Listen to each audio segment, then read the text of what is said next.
নমস্কার। আপনি যদি ট্রেনের রিজার্ভেশন টিকিটে খুব ঘন ঘন কোথাও যাতায়াত করেন তাহলে অবশ্যই রেলের এই নতুন নিয়মগুলো জেনে রাখা দরকার। আপনারা প্রত্যেকেই জানেন রেলের যে রিজার্ভেশন টিকিট হয়, একটা হয় অনলাইন থেকে কাটা আর একটা হয় কাউন্টার থেকে বুকিং করা। এক্ষেত্রে অনলাইনে যে সমস্ত টিকিটগুলো বুকিং হয় সেগুলো চার্ট তৈরির পরেও যদি ওয়েটিং রয়ে যায় তাহলে সেই টাকা অটোমেটিক আপনার ব্যাংকে রিফান্ড চলে আসে। কিন্তু কাউন্টার থেকে বুকিং করা রেলের যে সমস্ত টিকিটগুলি হয়, রিজার্ভেশন টিকিটগুলোর কথা আমি বলছি, সেগুলো যদি ওয়েটিংও থাকে আপনারা কিন্তু এতদিন পর্যন্ত যেতে পারতেন, এবার কিন্তু সেটা আর করতে পারবেন না। যখন চার্ট তৈরি হওয়ার পরেও আপনার টিকিট যদি ওয়েটিং রয়ে যায় সেক্ষেত্রে আপনাকে কাউন্টারে গিয়ে টিকিটটি ক্যান্সেল করিয়ে নিতে হবে এবং টাকা কাউন্টার থেকে আপনাকে রিফান্ড নিয়ে নিতে হবে। আর অনলাইনের ক্ষেত্রে তো আপনার টাকা অটোমেটিক রিফান্ড চলে আসছে।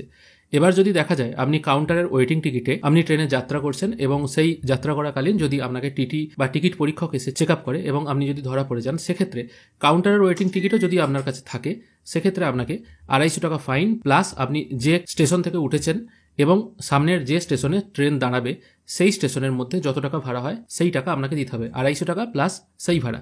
এবার যদি অনলাইনের টিকিট হয় তাহলে তো সেই টিকিট অটোমেটিক ক্যান্সেল হয়ে যাচ্ছেই, সেই টাকা আপনার ব্যাঙ্ক অ্যাকাউন্টেও ফিরে আসছে। সেক্ষেত্রেও কিন্তু 250 টাকা প্লাস যতদূর পর্যন্ত আপনি জার্নি করেছেন সেই ভাড়াটা আপনাকে দিতে হবে।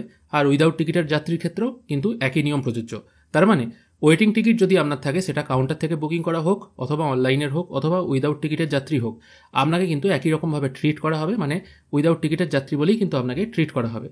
এবার যদি এক্ষেত্রে দেখা যায় আপনি কোনো এসির টিকিট আছে এবং সেই টিকিটটা ওয়েটিং আছে, আপনি এসি কোচে যাত্রা করছেন এবং টিটি আপনাকে ধরে ফেললো, সেক্ষেত্রে আপনার ভাড়া নির্ধারণ করা হবে। আপনি যে স্টেশন থেকে ট্রেনে চেপেছেন এবং নেক্সট যে স্টেশন আসছে সেই স্টেশনের মধ্যে যত টাকা ভাড়া হয় সেই ভাড়াটা আপনাকে দিতে হবে, প্লাস 440 টাকা কিন্তু আপনাকে ফাইন দিতে হবে। এছাড়া আরও কিছু কিছু রুলস আছে।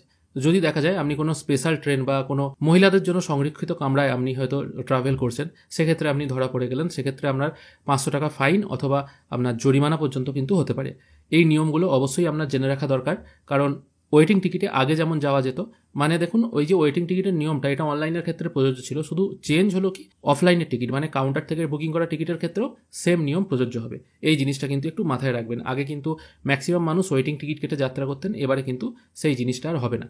এবার ধরা যাক আপনার গন্তব্য হয়তো অনেক দূরে, সেক্ষেত্রে আপনি যদি টিটিকে অনুরোধ করেন আপনাকে যেন জেনারেল ক্লাসে যাওয়ার পারমিশন দেওয়া হয় তাহলে তিনি হয়তো দিতে পারেন। এবার সেটা সম্পূর্ণরূপে নির্ভর করছে তার ওপর, কারণ ধরুন আপনি হাওড়া থেকে মুম্বাই যাবেন, আপনাকে হয়তো কোনো মাঝের স্টেশনে নামিয়ে দেওয়া হলো, সেক্ষেত্রে আপনার যদি ফ্যামিলি থাকে তাদের অসুবিধার সম্মুখীন হতে পারে, সেই জন্য টিটিকে যদি অনুরোধ করেন তাহলে তিনি হয়তো পারমিশন দিয়ে দিতে পারেন। মানে তিনি হয়তো আপনার টিকিট কেটেই পারমিশন দেবেন, এরকম একটি টিকিট যেন আপনাকে কেটে দেওয়া হয়, এইটা যদি রিকোয়েস্ট করেন তাহলে হয়তো সুবিধা হবে। আশা করি আজকের এই ভিডিও দেখে আপনারা বুঝতে পারলেন কোন কোন ক্ষেত্রে কত টাকা ফাইন হতে পারে। আজকের ভিডিও এখানেই শেষ করছি।